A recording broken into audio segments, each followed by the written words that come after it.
There is something you need to understand tonight, and once you understand it, nothing in your life will ever look the same again. The person who hurt you, the one who studied your softness like a map and used every part of it against you, is not afraid of your anger. They are not afraid of your screaming. They are not afraid of your exposure posts, your long messages, your tears, your threats, or your attempts to make them finally see what they did to you. None of that touches them. None of that reaches the place inside them where pain actually lives. But there is one thing that does. There is one thing that reaches into the deepest, most hidden, most carefully protected corner of a narcissist's psyche and detonates everything they built. And tonight, I am going to show you exactly what it is, because you deserve to stop bleeding for someone who is never going to bandage you. Before I take you deeper into this, I want you to do something for yourself, not for me. Subscribe to this channel, not as a favor, as a declaration. Every time you press that button, you are telling your nervous system that you are choosing healing over hurting, awareness over confusion, truth over manipulation. Ion. This space exists for the ones who were told they were too much, too sensitive, too emotional, too needy, when really they were just too awake for someone who needed them asleep. Stay with me, because what you are about to hear is the beginning of your return to yourself. Let me tell you something no one ever explained to you while you were drowning in their chaos. A narcissist does not feel love the way you feel love. They do not crave connection the way you crave connection. What they crave is access. Access to your emotions, your reactions, your fear, your hope, your guilt, your longing. Every time you cried, every time you defended yourself, every time you sent that paragraph at 3 o'clock in the morning explaining your heart one more time, you were feeding them. You thought you were communicating. You were actually being consumed. Because to a narcissist, your emotional reaction is oxygen. It is proof that they still matter, still control, still occupy a throne inside your mind that they did not earn and do not deserve. This is why nothing you said ever changed anything. This is why no amount of explaining made them understand. They understood. They always understood. They simplify. Why did not care? Because your pain was never a problem to them. Your pain was a performance they enjoyed watching, and the more you try to make them see you, the more you confirm to them that they still had you. That is the unbearable truth you have been avoiding. They were not confused. They were entertained. So let me ask you something, and I want you to feel this question in your chest before you answer it. What if every single thing you have been doing to make them care has been the exact thing keeping them comfortable? What if your begging was their lullaby? What if your rage was their applause? What if your tears were the soundtrack to a life they were perfectly content living, as long as you were still emotionally inside it? They never wanted your love. They wanted your dependence. Read that again slowly until it stops being words and starts being a wound that finally has a name. Because once you understand that what they wanted was not you, but the version of you that orbited them, you start to understand why nothing you did was ever enough. It was never supposed to be enough. Enough would have ended the game, and they were never playing to finish. They were playing to keep you. Playing. Now here is where everything changes. Here is where the air shifts. Here is where you stop being prey and start becoming something they cannot decode. Because the one thing a narcissist is not built to survive is the moment you stop reacting. Not stop loving, not stop remembering, stop reacting. The day your phone stops lighting up with their name in your mind, the day their messages arrive and you read them with the same emotional temperature you would read an expired coupon.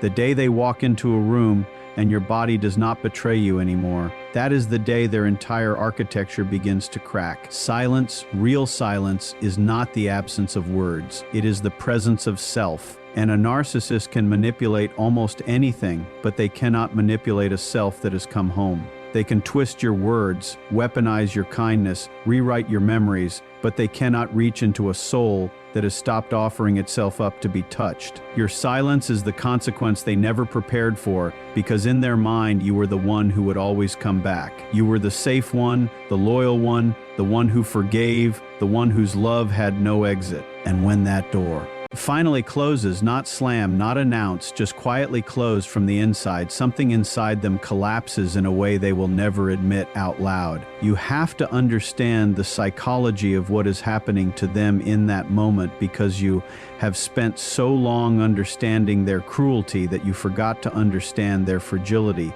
A narcissist's entire identity is a costume stitched together from other people's reactions.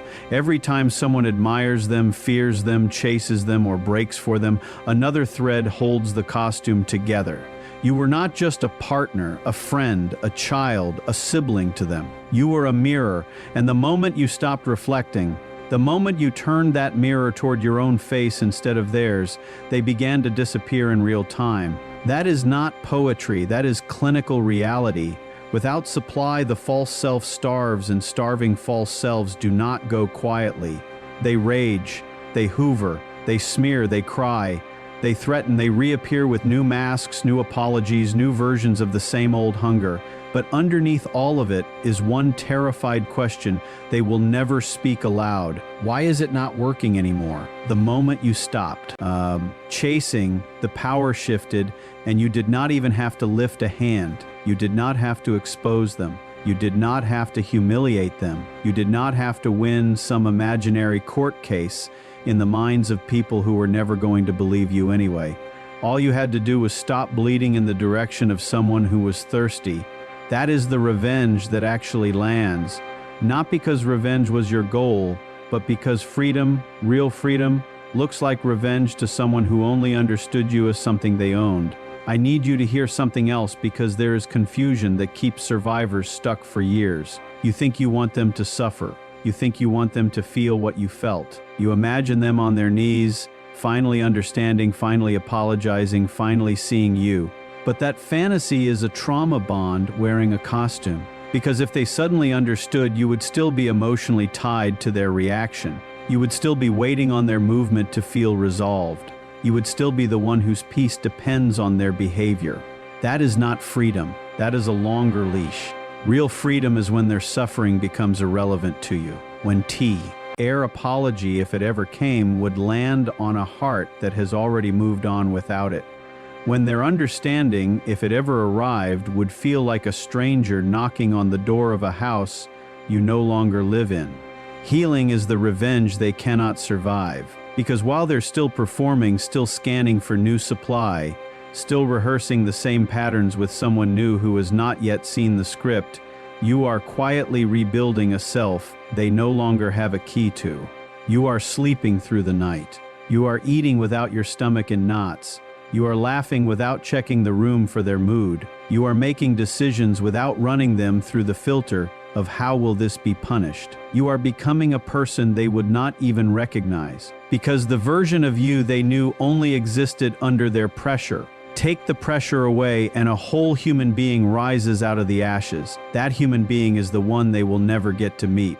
And somewhere at some hour, in some quiet moment they cannot escape, they will feel that absence. Not as guilt. Narcissists rarely reach guilt. They will feel it as loss of control, as the cold realization that there is now a version of you walking the earth that is no longer available to them in any form, and they cannot reach you, cannot summon you, cannot pull a string that no longer connects to anything. That is a psychological collapse you will never see.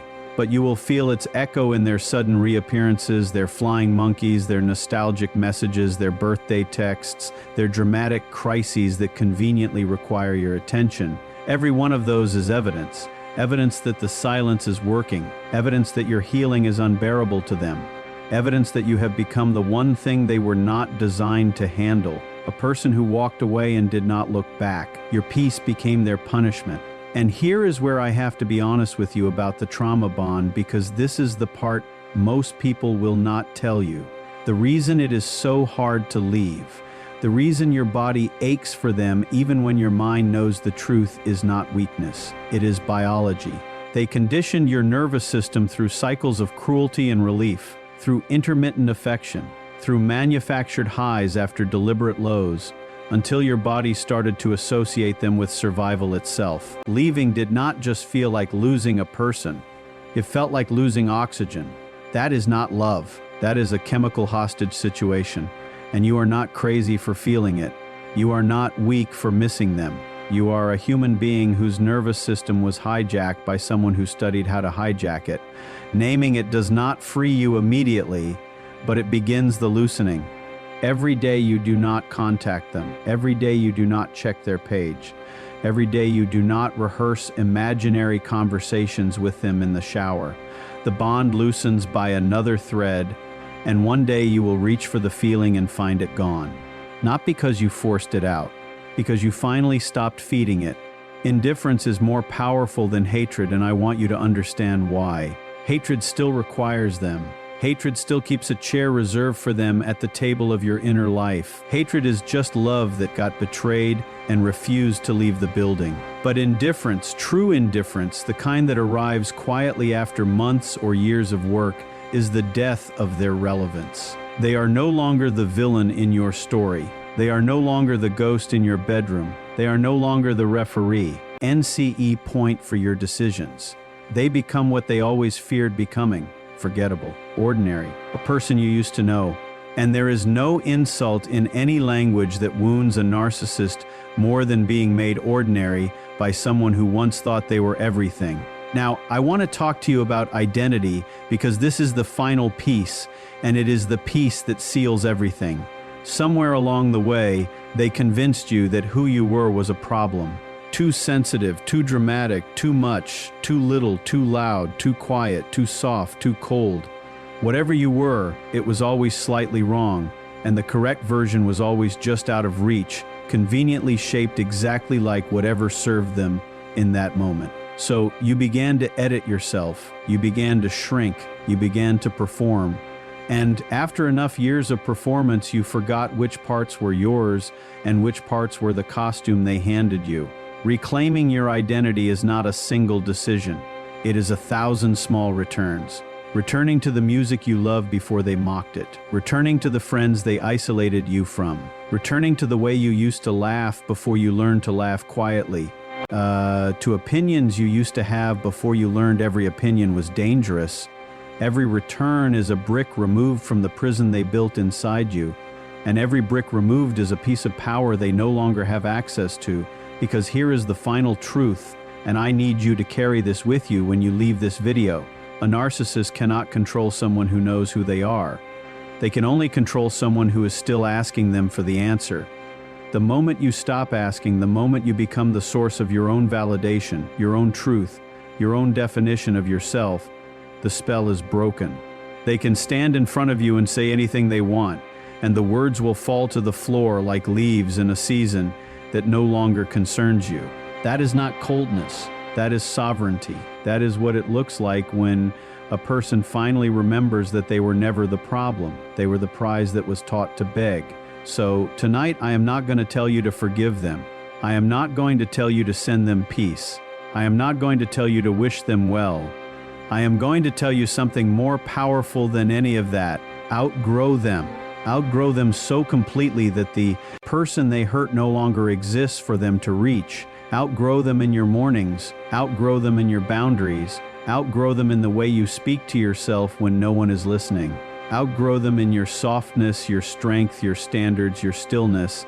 Let your healing be so loud that they hear it in places you will never visit again. Let your absence become the lecture they have to attend every single day for the rest of their lives. And before you close this video and step back into your life, I need you to make a promise to yourself, not to me, to yourself. Promise that you will not return, not to the messages, not to the explanations, not to the version of you that begged to be loved by someone allergic to love. Promise that you will subscribe to this channel and stay close to this work, because healing is not a single moment of clarity. It is a daily practice of choosing yourself again and again, even on the days when the old voice whispers that maybe it was not that bad. It was that bad, you know it was, and you are never going back. Press subscribe, save this video, come back to it on the nights the trauma bond starts whispering.